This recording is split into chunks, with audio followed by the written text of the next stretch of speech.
Hello developers, अगर आप लोग चाहते हैं रिएक्ट में कोई प्रोजेक्ट स्टार्ट करना, अगर आप लोग एक बिगिनर हैं, अगर आप लोग को समझ नहीं आता रिएक्ट का फोल्डर स्ट्रक्चर, तो आज ये वीडियो आपके लिए होने वाली है। इस वीडियो में मैं एक बहुत क्विक डेमो दूंगा एक अपने रिएक्ट पोर्टफोलियो वेबसाइट का। ये अगर आपको कोई भी चीज़ इन डेप्थ में जाननी है, समझनी है, तो कमेंट बॉक्स आपके लिए ओपन है। आप लोग कमेंट करके बताइए आप लोग को क्या प्रॉब्लम कहाँ पे आ रही है।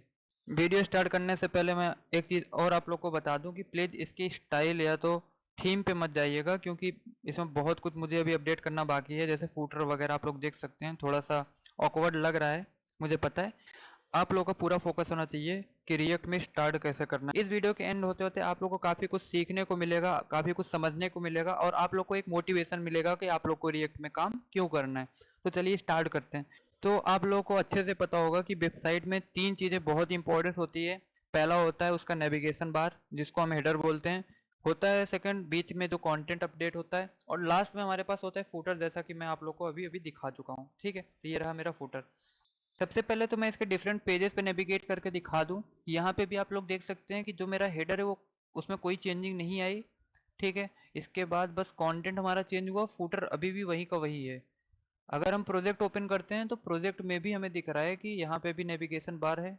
और एक्चुअली एक सिंपल प्रोजेक्ट और एक अच्छा प्रोजेक्ट होता भी वही है, जिसमें हर एक मॉड्यूल हर एक सेक्शन में नेविगेशन बार हो, क्योंकि जिससे यूजर आगे पीछे जा सके। और बीच का कंटेंट मेरे चेंज हुआ और नीचे का फुटर अभी भी वैसा ही है, कॉन्टेक्ट में भी सेम वही है। अब ये मैं आप लोग को करके दिखा क्यों रहा हूँ, क्योंकि यहीं पे रिएक्ट का सबसे बड़ा एडवांटेज आता है। अब अगर हम HTML में काम कर रहे होते तो हमें हर एक सेक्शन के लिए बार, ये जो मैंने नेविगेशन बार बना रखा है, इसको बार बार लिखना पड़ता। फूटर के लिए भी बार बार कोड लिखना पड़ता। तो मतलब वहाँ पे हम रीयूजेबिलिटी ऑफ कोड का जो पावर है वो HTML में नहीं है। But React as a framework of JavaScript, तो जावास्क्रिप्ट के बारे में आप लोग को पता होगा कि जावास्क्रिप्ट एक प्रोग्रामिंग लैंग्वेज है। तो इसके पास वो सारे फीचर्स होते हैं जो कि एक नॉर्मल प्रोग्रामिंग लैंग्वेज में होते हैं। तो यहाँ पे भी आप लोग कुछ उस बात से रिलेट कर सकते हो कि जैसे कि हम प्रोग्रामिंग लैंग्वेज में फंक्शंस बनाते हैं, एक बार बनाते हैं और बार बार उसको हम सिंपल सी मार देते हैं, कॉल करते ही वो सारा काम एग्जीक्यूट हो जाता है। यहाँ पे भी रिएक्ट में भी ये सारा फीचर होगा हमारे पास में। हम क्या करेंगे, एक बार इसको बनाएंगे, एक बार फुटर बनाएंगे, और बीच का कंटेंट ही तो बस चेंज करना है। मतलब इसको फिक्स रख देंगे, नीचे का फिक्स रख देंगे, बीच का कंटेंट चेंज होगा। अभी आप लोग घबराइए मत, अभी आप लोग को मैं सब यहाँ पे दिखाऊंगा, करके नहीं दिखाऊंगा लेकिन एक्सप्लेन जरूर करूंगा। तो आई होप आपको सिंपल एक रिएक्ट का प्रोजेक्ट क्रिएट करना आता होगा। आप लोग को ये भी पता होगा कि index.js फाइल वो फाइल होती है जहाँ पे हम बोल सकते हैं स्टार्टिंग पॉइंट है मेरे प्रोजेक्ट का। बट आप लोग अब फिर से कंफ्यूज हो जाएंगे कि HTML में आपने पढ़ा था कि index.html फाइल जो होती है वो बेस फाइल होती है जहाँ से सारा काम होता है। तो जी हाँ, यहाँ पे भी index.html फाइल होती है जो कि पब्लिक फोल्डर के अंदर हमारा ऑटोमेटिक बन के आता है। तो यहाँ पे आप लोग देख सकते हैं div id is equal to root दिया हुआ है। तो इस पब्लिक फोल्डर को आप लोग को क्लोज कर देना है, यहाँ से आपको कोई मतलब नहीं। ये जो चीज़ें आप देख रहे हैं ना, ये चीज़ें आपके लिए अभी कोई काम की नहीं है। ये चीज़ें हैं जैसे यहाँ पे आप लोग देख पा रहे हो ना, जैसे ये आइकन्स जो होते हैं यहाँ पे, ठीक है, लोगो जो है यहाँ पे, तो ये वगैरह वहाँ वो सब सेट करने के लिए को यूज किया गया। तो अभी आप इसको बिल्कुल क्लोज कर दें, आप लोग को यहाँ कोई काम नहीं करना है। आना है आपको अपने index.js फाइल पे। अब आप यहाँ देख पा रहे होंगे कि जो भी चीज़ें हैं, जो भी मैं फेच कर रहा हूँ यहाँ पे, जो भी मैंने बनाया है उसको मैं देखो डिव, यहाँ पे रूट आपको दिख रहा होगा आईडी, मैंने फेच किया है आईडी को। एक्चुअली इन सारी चीज़ों को मैं रूट में सेंड कर रहा हूँ, और ये जो मेरा पूरा पेज लोड हो रहा है एक्चुअली ये index.html ही है। बट हमको वहाँ पे कोई वर्क नहीं करना। रिएक्ट की आप लोगों को पहली पावर तो पता चल ही गई होगी कि आपको बार बार कोड लिखने की जरूरत नहीं है। आप लोग एज अ फंक्शन बना सकते हैं चीज़ों को, और आप कॉल कर सकते हैं। अब रिएक्ट में उसी फंक्शन को हम लोग कंपोनेंट बोलते हैं, ठीक है। तो जो हम ये, जैसे यहाँ पे आप लोग देख सकते हैं कि मैंने ऐप नाम का एक फंक्शन बना दिया है। अब आप इसे यहाँ फंक्शन नहीं बोल सकते रिएक्ट में, आप लोग इसे क्या बोलेंगे, कंपोनेंट बोलेंगे। तो ये हमारा एक कंपोनेंट बन गया है। अब एक्चुअली हो क्या रहा है कि जो भी हमने कंपोनेंट में वहां लिख रखा होगा वो सारी चीजें यहाँ पे फेच हो रही होंगी, और यहाँ पे जो सारी चीजें फेच हो रही होंगी वो इस रूट आईडी पे जा रही होंगी। तो एक्चुअली मेरा पूरा एक HTML पेज ही है, ठीक है। अब जब ऐप नाम का जो हमने ये फंक्शन, अभी तो हम फंक्शन बोल रहे हैं बट आपको पता है कि ये कंपोनेंट है, ठीक। तो अगर आपने इसको यहाँ पे कॉल किया है, तो देखो ये फाइल एक दूसरी फाइल है। अब दूसरी फाइल हम यहाँ कॉल कर रहे हैं, तो हमें कैसे पता चलेगा कि कौन सी फाइल कॉल करना चाह रहा हूँ। तो उसके लिए आप लोग को इंपोर्ट करना पड़ेगा, इंपोर्ट, ठीक है। आप लोग को उसका नाम देना पड़ेगा, फाइल का नाम। एक बहुत ही इंपॉर्टेंट चीज अभी बता के चल रहा हूँ, ये जो फाइल का नाम या जो कंपोनेंट होता है ना, वो उसका जो इंपोर्ट करके आप यूज़ करते हो वो हमेशा कैपिटल लेटर हो स्टार्टिंग, ये आपको याद रखना है, अदरवाइज आप लोग प्रॉब्लम भी आ सकती है। तो इसलिए मैंने इंपोर्ट कर लिया। अब जैसे CSS भी हम यहाँ पे यूज़ कर रहे हैं, तो यहाँ पे हम CSS को भी इंपोर्ट कर रहे होंगे। अगर आपने जावास्क्रिप्ट थोड़ी बहुत पढ़ी होगी तो आप लोगों को ये चीज़ें समझ आ रही होंगी कि इंपोर्ट ही करते हैं हम जो चीज़ को हमें बाहर से यूज़ करना है। अब जैसे index.cs में जो भी हम स्टाइलिंग देंगे उस स्टाइलिंग को हमें रिफ्लेक्ट करवाना है इस पेज पे, तो उसको भी हमने इसलिए इंपोर्ट कर लिया यहाँ पे। तो अब एक बार हम अपना ऐप कंपोनेंट खोल लेते हैं। तो यहाँ पे आप लोग को थोड़ा सा मैं इसको जूम कर देता हूँ, ठीक है। तो यहाँ पे आप लोग देख सकते होंगे बहुत कुछ चीज़ें लिखी हुई हैं, कंफ्यूज नहीं होना आपको, धीरे धीरे सब कुछ समझेंगे। सबसे पहले देखो, ये मैंने CSS इंपोर्ट कराया है, कोई बड़ी बात नहीं है, मैंने अभी बताया आपको। app.cs में जो भी आप स्टाइलिंग दे रहे हैं आप लोग, आपको वो चाहिए इस पेज पे, तो इसलिए मैंने इंपोर्ट कराया है app.css, ठीक है, /app.css। इसके बाद अभी इस चीज़ को छोड़ दीजिए, यहाँ पे आइए। ये मैंने कुछ चीज़ें इंपोर्ट कराई हैं। अब जैसा कि आप लोग को नॉर्मल प्रोग्रामिंग लैंग्वेज में पता होगा कि कुछ चीज़ें प्री बिल्ट होती हैं, जैसे आपको कुछ सारे फंक्शन, जैसे स्क्वायर रूट का फंक्शन हो गया, या बहुत सारी चीज़ें आपको प्री बिल्ट मिलती हैं। ऐसे ही रिएक्ट में भी कुछ चीज़ें हैं जो आप लोग को प्री बिल्ट मिलती हैं, बस आप लोग को उसको डायरेक्ट यूज करना है। उसी में से उसके पास एक चीज़ जो है ब्राउज़र राउटर करके है। ब्राउज़र राउटर क्या करता है? तो आप लोग को मैं दिखा दूँ ये चीज़, कि सबसे पहले ये जो हम नेविगेट कर रहे हैं चीज़ों को, यहाँ पे आप लोग को देख रहे होंगे कि जब भी मैं जिसको क्लिक कर रहा हूँ ये चीज़ लिख के आ जा रही है, अबाउट, प्रोजेक्ट, कॉन्टेक्ट, होम। देख पा रहे हैं होम में यहाँ कुछ लिख के नहीं है, ऐसा क्यों हुआ? तो यहाँ पे थोड़ा सा दिखा दूं मैं आपको, देखो जहाँ मैंने होम कॉल किया है, फिर से मैं बता दूं ये कंपोनेंट है, मैं इसको फंक्शन बोल रहा हूँ जिससे आप लोग समझ पाए इजिली। तो ये जो फंक्शन मैंने कॉल किया है उसका मैंने पाथ सेट कर रखा है स्लैश, ठीक है, मतलब स्लैश का मतलब यहाँ पे है कि करंट डायरेक्टरी।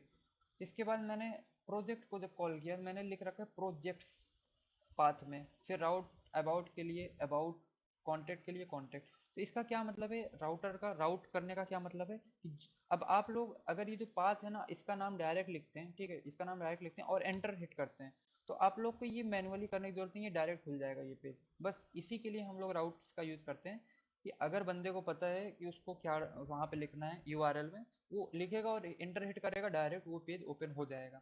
और यहाँ पे अगर मैनुअली आगे करते हैं तो भी देख रहे हो चेंज वही हो रहा है जो हमने यहाँ पे पाथ में लिख रखा है। तो आई होप आप लोग को ये चीज़ क्लियर हो गई होगी। अब फिर से हमें वही समझने की ज़रूरत है कि जब हमने किसी फंक्शन को कॉल किया है, मतलब कंपोनेंट को कॉल किया है, उस कंपोनेंट को हमें इंपोर्ट करना पड़ेगा। एक चीज़ अब आप लोग को यहाँ पे एडवांटेज और समझ में आ रही होगी कि हम यहाँ पे रायता नहीं फैला रहे हैं, जैसे HTML में होता है कि सारा कोड एक ही फाइल में लिखते लिखते लिखते लिखते सब एकदम मिक्स हो जाता है। यहाँ पे देख रहे हो चीज़ों को हम मॉड्यूल्स में तोड़ तोड़ के काम कर रहे हैं, टुकड़ों टुकड़ों में। जैसे इंडेक्स में हमने ऐप को कॉल किया, फिर ऐप में हमने ऐप कंपोनेंट में हमने होम, प्रोजेक्ट, अबाउट, कॉन्टेक्ट को कॉल किया। तो ये एक इंपॉर्टेंट फीचर है इसका कि कंपोनेंट्स में तोड़ तोड़ के काम कर रहे हैं। अब हमने कंपोनेंट्स अलग अलग लिखा है यहाँ पे, ठीक है, तो उसको हमें इंपोर्ट भी करना पड़ेगा, तो हमने इंपोर्ट भी कर लिया। मैंने बताया था पहले भी आपको, जो भी कंपोनेंट आप लोग इंपोर्ट करोगे ध्यान रखना है वो कैपिटल लेटर स्टार्टिंग होना चाहिए। अब देखो इससे फ़ायदा क्या होगा ना, तुम जितनी बार ऐसे लिखोगे होम, ये कंपोनेंट लिखने का तरीका होता है। अगर तुम किसी कंपोनेंट कॉल करना चाहते हो तो ऐसा लिखोगे, ये देखो क्लोजिंग ब्रेकेट। हाँ, रिएक्ट में एक चीज़ और है कि रिएक्ट में जावास्क्रिप्ट के अंदर हम अब सारी चीज़ें लिख रहे होते थे। पहले HTML में क्या था, HTML के अंदर हम सारा काम कर रहे होते थे। यहाँ पे जावास्क्रिप्ट के अंदर हम HTML CSS वगैरह लिख रहे होंगे।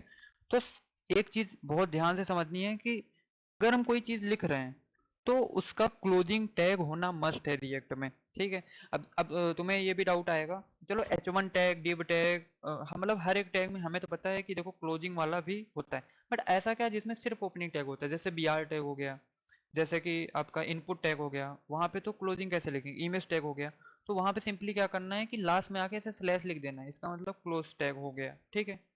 अब जैसे राउट में, यहाँ पे इस सिंगल राउट में क्लोजिंग टैग नहीं था, जैसे यहाँ पे राउट्स का है, तो इसलिए हमने लास्ट में स्लैश लगा दिया।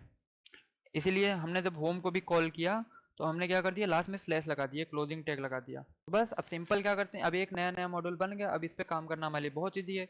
और इसका नाम हमने क्या दे दिया, इसका नाम हमने दे दिया पेजेस, क्योंकि हमें पता है ना कि ये अलग अलग मॉड्यूल्स हैं। अब इनको, मजे की बात ये है ना कि जितनी बार तुम ऐसे कॉल करोगे ना उतनी बार ये जनरेट हो जाएगा होम का जो भी कंटेंट है। मतलब तुम्हें होम अब दोबारा लिखना ही नहीं है, जैसे फंक्शन एक बार कॉल कर लो सारा, बार बार कॉल करो सेम चीज एग्जीक्यूट कर देता है, सेम सारा काम वही है। चलते हैं हम अपने होम पर, देखते हैं उसमें क्या क्या हमने किया है। तो यहाँ पे बहुत ही बड़ा कोड आप लोग को दिख रहा होगा, फिर से आप लोग को बहुत ज़्यादा घबराने की जरूरत नहीं है, एक बार आप लोग को आइडिया लग जाएगा, आप लोग थोड़ा सा प्रैक्टिस करेंगे इसको तो बहुत इजीली समझ में आ जाएगा। और सबसे पहले मैंने आप लोग को बता रखा था कि देखो ये जो हेडर है हमारा और जो हमारा फूटर है ये मेरा कांस्टेंट है। सबसे पहले उसको एक बार समझ लेते हैं, फिर इन चारों पेजेस पे आते हैं। तो उसको मैंने कहाँ पे रखा है, कंपोनेंट्स के अंदर रखा है। ठीक है, कंपोनेंट में हमने क्या रखा है, मेन अपना जो काम करना है हमने वो रखा है। देखो फूटर बनाया, हेडर बनाया और लेआउट बनाया।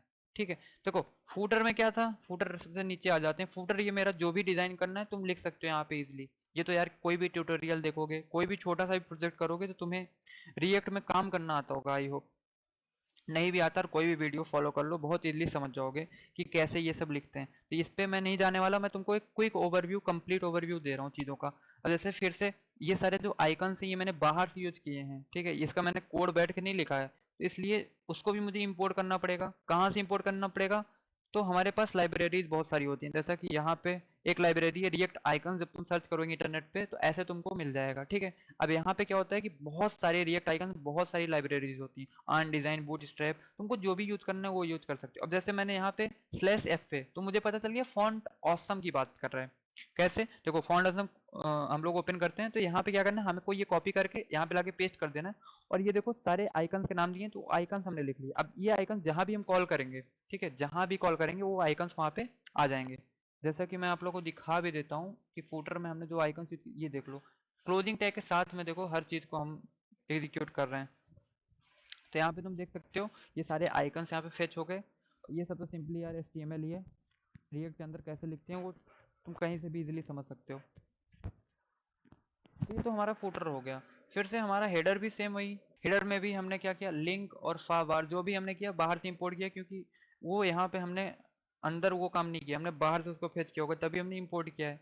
फिर हमने फंक्शन बनाया, उसके अंदर मैंने ये यूज स्टेट, अब ये सब प्योर रिएक्ट का काम चल रहा है तो इस पे मैं अभी बात नहीं करूंगा इन डेप्थ में। मैंने जैसा कि आप लोग को बताया कि मैं एक क्विक ओवरव्यू दे रहा हूँ, अब आप लोग जब डेप्थ में जाएंगे तो चीज़ों को ईजिली आप खुद समझ जाएंगे। अब यहाँ पे मैंने एक ऑब्जेक्ट बना दिया, इस ऑब्जेक्ट में मैं क्या कर रहा हूँ, मैं मैप कर रहा हूँ। जैसे कि देखो डॉट मैप फंक्शन सब कुछ है, मतलब चीज़ों को, मेरा कहने का टोटल यहाँ पे ये मतलब है कि हमने इजीली यहाँ पे ये हेडर बना लिया। ठीक है, और हेडर को देखो हमने एक्सपोर्ट भी किया है। तो हर एक फाइल, हर एक कंपोनेंट जब बनाएंगे उसको हम एक्सपोर्ट भी कर रहे होंगे। और एक इंपॉर्टेंट चीज़ क्या, कि कैपिटल लेटर में उसका स्टार्टिंग होना चाहिए। तो हमने यहाँ पे अपना हेडर भी बना लिया। कैसे बनाया फिर से बता रहा हूँ, उसका डिस्कस अभी हम लोग यहाँ पे नहीं कर रहे हैं। अब चीज़ें ये चल कैसे रही होंगी, तो हमने एक लेआउट नाम का भी कंपोनेंट बनाया। मैंने क्या किया, इस लेआउट में तुम ध्यान से देखो तो मैंने हेडर ऊपर कॉल किया है, मैंने नीचे फूटर कॉल किया है। मतलब हेडर और फूटर को तो मैंने कांस्टेंट कर दिया, लेकिन मैंने बीच का देखो कंटेंट लिया है, यहाँ पे करली ब्रेसेस के अंदर चिल्ड्रन लिखा है। ये जानते हो चिल्ड्रन क्या है, ये जो सारा बीच का डेटा है वो चिल्ड्रन है। अब ये सब समझने के लिए तुम्हें मैं अभी नाम बता दे रहा हूँ, तुम लोग जब डेप्थ में पढ़ोगे तो इस चीज़ों पे फोकस करके पढ़ना। प्रॉप्स, जब कंपोनेंट बनाते हैं तो वहाँ पे प्रॉप्स पास करते हैं। प्रॉप्स क्या होता है, कोई वेरिएबल हो सकता है, कुछ कोई कोई भी चीज़ हो सकती है, जरूरी चीज़ जो तुम भेजना चाहते हो कंपोनेंट के साथ में उस पेज पर। जैसे यहाँ पे चिल्ड्रन का मतलब क्या हुआ, कि हम जब किसी पेज को कॉल कर रहे हैं ना, हम उसका पूरा डेटा यहाँ ट्रांसफर कर रहे हैं। अब सोचो, अब यहाँ बीच का कंटेंट है, जैसे कि यहाँ पे बीच का कंटेंट क्या है, ये मेरा बीच का कंटेंट अबाउट पेज है, यहाँ पे प्रोजेक्ट्स पेज है, यहाँ पे कॉन्टेक्ट पेज है। तो मैं क्या कर रहा हूँ कि कॉन्टेक्ट पेज के डेटा को लेआउट में भेज रहा हूँ, तो वहाँ पे हेडर पहले से इंप्लीमेंटेड, फुटर पहले से, ये बीच का डेटा चेंज हो जाएगा। इसी तरीके से जब हम प्रोजेक्ट पेज पे रहेंगे तो फिर से हम लेआउट कॉल कर रहे होंगे, तो लेआउट में मेरा हेडर पहले से इंप्लीमेंट है, फुटर पहले से है, बीच का कंटेंट डायनेमिकली चेंज हो जाएगा। इसी तरीके से अबाउट, इसी तरीके से होम। अब आते हैं हम लोग अपना पेजेस वाला पार्ट देख लेते हैं। जैसे होम पे मैं हूँ तो देखो यहाँ पे सिंपल थी, देखो मैंने पूरे रिटर्न स्टेटमेंट को लेआउट में रैप कर दिया है। इसका मतलब पहले लेआउट कॉल होगा और ये सारा जो इसके अंदर का कंटेंट है ना, ये चिल्ड्रन है। वहां पे जो हमने यहाँ पे देखो, ये जो हमने चिल्ड्रन नाम से यहाँ पे एंट्री ली थी, फिर से बता रहा हूँ इन सब चीज़ों को बहुत अच्छे से समझ जाओगे, बस यहाँ पे ओवरव्यू लेके जाओ। प्रॉप्स यहाँ पे लिया और उस प्रॉप्स को मैंने यहाँ पे डायनेमिकली, देखो करली ब्रेसेस मतलब डायनेमिक, जब भी हम डायनेमिक चीज़ों को कॉल करेंगे करली ब्रेसेस लगा रहे होंगे। डायनेमिक मतलब रन टाइम पे चेंज करना है हमको। तो यहाँ पे देखो मैंने चिल्ड्रन जो कॉल किया है वो कैसे आ रहा है, ये सारा डेटा जो है एज अ चिल्ड्रन जा रहा है, मतलब जो भी हम यहाँ लिख रहे हैं वो एज अ चिल्ड्रन जा रहा है। इसलिए जब भी हम कोई पेज लोड कर रहे हैं ना, देखो हमारा पेज कभी भी रिफ्रेश नहीं हो रहा है, ये to the point on the page मेरा सारा डेटा चेंज हो रहा है। तो ये भी एक एडवांटेज है। तो मैंने ऐसे बहुत सारे, न जाने कितने सारे एडवांटेज हैं रिएक्ट के।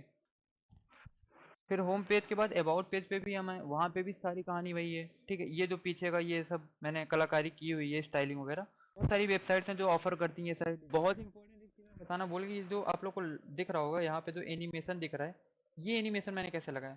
सिंपल सी बात है, इसको मैंने बैठ कर लिखा नहीं है इसके बारे में, ठीक है। ये सारे जो एनिमेशन है ये सब आप लोग को इजीली समझ आएगा। एओज नाम का मैंने लाइब्रेरी यूज किया है एनिमेशन डालने के लिए। बट ये जो लाइव एनिमेशन है ये क्या है, जैसे कि यहाँ पे भी आप लोग को दिख रहा होगा ये सब, ये मैंने लिखा नहीं कोड। एक लोटी फ्लाइज नाम का वेबसाइट है, वहाँ पे जाके आप लोग को डायरेक्टली यहाँ से ले जाके चीज़ों को वहाँ पे इंसर्ट कर सकते हैं। यहाँ पे जैसा कि आप लोग देख पा रहे होंगे कि यहाँ पे मैंने जैसे किया होगा, दिखा भी दे रहा हूँ। यहाँ पे देख सकते हैं लोटी प्लेयर, तो ये लोटी फ्लाइज ही की हेल्प से ही मैंने यहाँ पे लाके इसको इंपोर्ट किया है, ठीक है। तो चीज़ों को आप लोग को इस तरीके से करना है, टुकड़ों टुकड़ों में काम करना है। रिएक्ट आप लोग को बहुत इजीली समझ में आ जाएगा। आई होप इस वीडियो से आप लोग को काफ़ी कुछ आइडिया लगा होगा कि रिएक्ट आप लोग को क्यों पढ़ना चाहिए, रिएक्ट में कंपोनेंट्स में काम करने के फायदे क्या हैं। कंपोनेंट का पहला लेटर कैपिटल होना चाहिए, हर एक कंपोनेंट को एक्सपोर्ट करना पड़ता है। कोई भी डायनामिक कंटेंट हमें लोड कराना है करली ब्रेसेस के अंदर लिखना है। कोई भी टैग यहाँ पे इनकम्प्लीट नहीं रहेगा, इनकम्प्लीट का मतलब क्लोज होना उसका जरूरी है। और यहाँ पे पैकेज डॉट फाइल एक बहुत इंपॉर्टेंट फाइल होती है, जिसमें क्या होता है ना कि जो भी तुमने बाहर से चीज़ें डाउनलोड कर रखी हैं, इंस्टॉल कर रखी हैं अपने प्रोजेक्ट में, उसके बारे में नॉलेज, उसके बारे में इंफॉर्मेशन होती है यहाँ पे। जैसे मैंने कौन कौन सी डिपेंडेंसी डाउनलोड कर रखी है, जैसे क्रैको, मैंने क्रैको डाउनलोड कर रखा है इस प्रोजेक्ट में। मैंने एओस, मैंने यूजर इवेंट, रिएक्ट, जेस डोम, एओस, रिएक्ट, मतलब मैंने जो भी डिपेंडेंसी बाहर से इंस्टॉल कर रखी है npm इंस्टॉल कमांड की हेल्प से, वो सारे यहाँ दिख रहे हैं। अब इनको तुम अनइंस्टॉल भी कर सकते हो npm अनइंस्टॉल की कमांड से। इस तरीके से स्क्रिप्ट्स क्या होते हैं, कुछ चीज़ें जो कि तुम मैन्युअली यहाँ पे लिख दो आके, कि ये लिख दिया मैंने। अब जब मैं इसको कभी भी अपने टर्मिनल में जाके लिखूंगा, जैसे मैंने npm स्टार्ट लिखा, तो एक्चुअली स्टार्ट का यहाँ पे पूरा नाम क्या है, क्रैको स्टार्ट। तो npm स्टार्ट लिखने पे npm क्रैको स्टार्ट एक्चुअली रन हो रहा होगा, बट यहाँ पे हम क्या कर रहे हैं, नेम कन्वेंसिंग कर दे रहे हैं अपने अकॉर्डिंग। स्क्रिप्ट के अंदर हम वो चीज़ें लिखते हैं। आई होप इस वीडियो से आप लोग को एक पूरा का पूरा आइडिया लग गया होगा। और आप लोग को एक चीज़ और बता दूं कि इस प्रोजेक्ट में मैंने स्टाइलिंग करने के लिए CSS का यूज़ किया, टेलविंड CSS का। तो टेलविंड वगैरह को भी इंपोर्ट करने के लिए आप लोग टेलविंड की वेबसाइट पे जाइए, सब कुछ डॉक्यूमेंटेशन है। आप लोग को बहुत दिमाग नहीं लगाना, बस ला के जो जो वहाँ डॉक्यूमेंटेशन लिखा है यहाँ पे ला के आप लोग को पेस्ट कर देना। आई होप ये वीडियो आप लोग को काफ़ी इंटरेस्टिंग लगी होगी। और अगर अभी भी आपके मन में कोई डाउट है, अगर आप इन डेप्थ में कोई चीज़ मुझसे समझना चाहते हैं, तो please do comment, I will reply you as soon as possible. चलिए फिर मिलते हैं एक अगली वीडियो में। अगली वीडियो का हिंट भी दे देता हूँ, उस वीडियो में मैं आप लोगों को बताने वाला हूँ किस तरीके से एक रिएक्ट के प्रोजेक्ट को हम लोग होस्ट कर सकते हैं। बहुत ही सिंपल मेथड मैं शेयर करूंगा, उसके लिए आप लोग चैनल को सब्सक्राइब करके रख सकते हैं। Thank you for watching this video.